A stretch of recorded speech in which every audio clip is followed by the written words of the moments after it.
Welcome back to my workshop.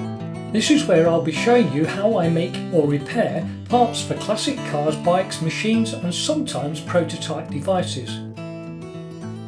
Yes, it's been a while since I made a video, and that's because I went touring around New Zealand, meaning that I've done absolutely nothing for a couple of months. Anyway, now that I've returned, I can organise the workshop into something resembling working order. This new shop is a bit smaller than the old workshop, but with the shed off to one side, I almost recover what room I used to have, minus a substantial garage. When we started to move, all my equipment was hurriedly packed off into storage. Such was the need of the vendors to get into their new home. I only had time to coat the machine surfaces with thick gloopy oil, and I never even managed to clean some of them down properly first. In fact, the Warco lathe was plonked onto a pallet before it was coated, but as you can see here, it didn't fare too badly, and after a clean down, it looked quite good for a 7-year-old machine. The milling machine had to be stripped down and plonked onto 2 pallets.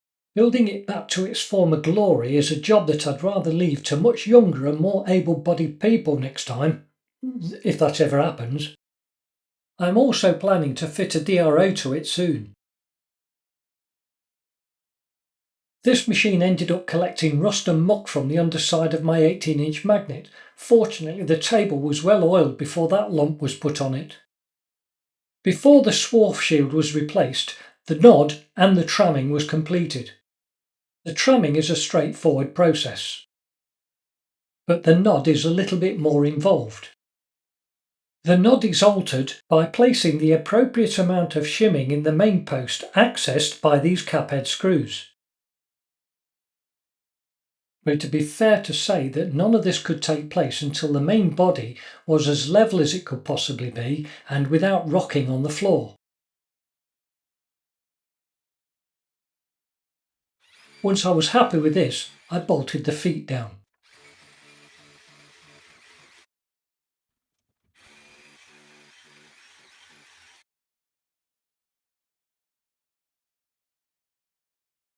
Now the South Bend lathe was unceremoniously plonked onto 4 pallets during storage, and like the rest, it was well daubed with copious amounts of thick oil.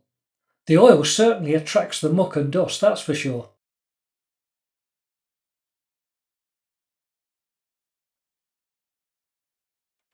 As with the milling machine, it was bolted down onto packers, and it's as level as I can get it and as twist free as possible. There's always been a problem with this lathe, and that is that it's hard to get a good accurate measurement using the hand wheels and dials. As a result, I'm also hoping to get a DRO for this machine. Believe me when I say that the dials were awkward. The cross-slide index was too small and the main carriage hand wheel dial was non-existent, meaning you relied on your marker and mostly your whips.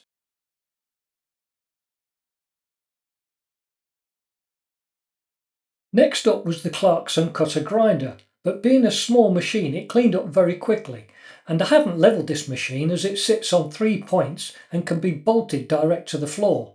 But I've run out of floor bolts and I'm waiting for another bunch to turn up.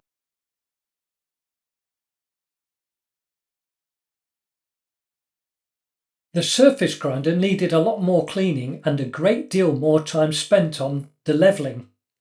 I can only complete this when the bolts arrive. I do know that I've got to effect a small adjustment to the knee on this grinder because it cuts big towards the hand wheels. I'm sure it's a simple adjustment, but my mind makes it incredibly complicated, until I get going, that is.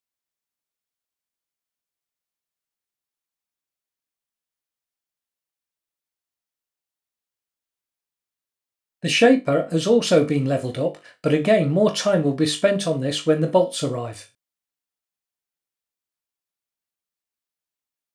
You can plainly see here that the storage, transportation and general handling creates a lot of dust.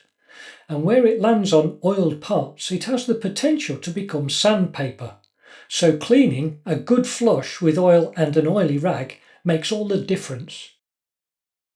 One thing I will mention is this machine is the only one that got damaged in the whole process by none other than myself when I crashed into the isolator switch case, so I had to replace it. The workbench is going to have smaller equipment bolted to it, but as it's got a set of retractable wheels, I can also move it around should I need to. In view is my latest acquisition. It's a Murex 285 MIG welder. I'm just waiting for a gas bottle now. In this corner is an access to the shed, but I'm afraid that's still work in progress. I shan't go any further there. So, as you can see, all the old equipment and some new fits into this workshop. What I'm going to do is make the shed into the construction, design, marking out and measurement section when it's completed. One other thing that I've done to this workshop is replace the old up and over single span steel door for some 3-inch thick insulated hinged doors. Now when I enter the workshop I won't let all the heat out in winter.